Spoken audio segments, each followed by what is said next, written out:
Now, the latest on Providence's financial crisis. Last night, Mayor Angel Taveras presented his budget plan to try and fix the city's huge deficit. Providence is still on the edge of bankruptcy. His proposal does not raise property taxes, but it does call for a freeze on cost of living adjustments to city pensions. It also relies on bigger payments from tax-exempt institutions like Brown University. Pleased with the reaction, with the statement that there would be no new taxes, which is good. I think people right now are taxed to the max. So, but you know, obviously we still have to get the Providence pension protection plan through.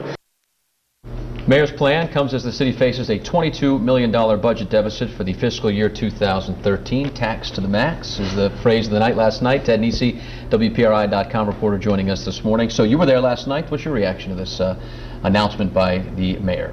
No big surprises, I don't think, Patrick. I mean, the mayor's been signaling for months now, you know, the city's in trouble. They have to hit the pensions hard. They need to get the money out of the tax-exempt institutions. And it's been pretty clear to me that there was no appetite for more taxes. There's a 10% was the average increase in the tax bill in Providence last year. So no big surprises, but a lot of question marks about whether this stuff will actually be able to get done.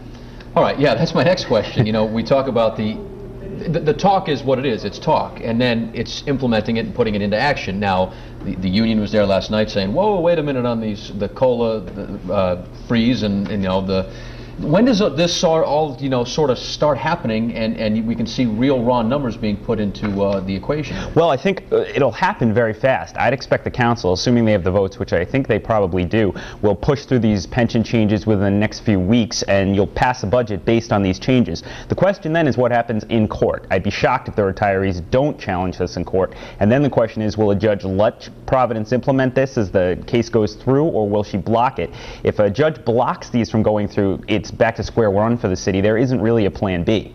So what, in your expert opinion, and we consider you an expert on these matters, what do you think will happen with when it gets into the court system? Because you know it's going there.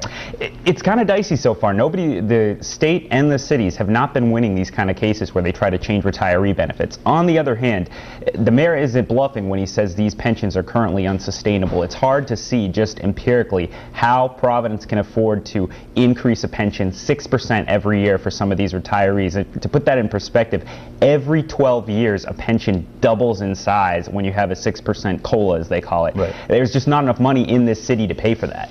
All right. What is this rainy day fund? $1 million contribution to the city's rainy day fund, and how will that be involved in this whole One project? of the big concerns when Mayor Cicilline left office was that the reserve accounts, sort of the savings accounts the city has, had been drawn down. Now the former mayor says, and a lot of people agree with him, this was a rainy day, that you had a terrible recession, but that means the city doesn't really have any cushion for emergencies or depending on what happens. So this will start to get that back in place, so there's some money in the kitty for depending on what happens. So to summarize, how would you say Mayor Taveras' address was received last night by not only the people in that room, but you know, as you're out and about and on Twitter and interacting with people? I think it's received very well. There seems to be a lot of confidence in Mayor Taveras' approach. I think that's partly because he's been pretty honest about the numbers, but I think the council will probably support it. So much of it comes down to things out of his control, the courts. Right. All right. Thanks, Ted, so much for waking up a little earlier for us this morning and coming in. The proposal now heads to the Providence City Council, which is expected to pass a budget later this summer.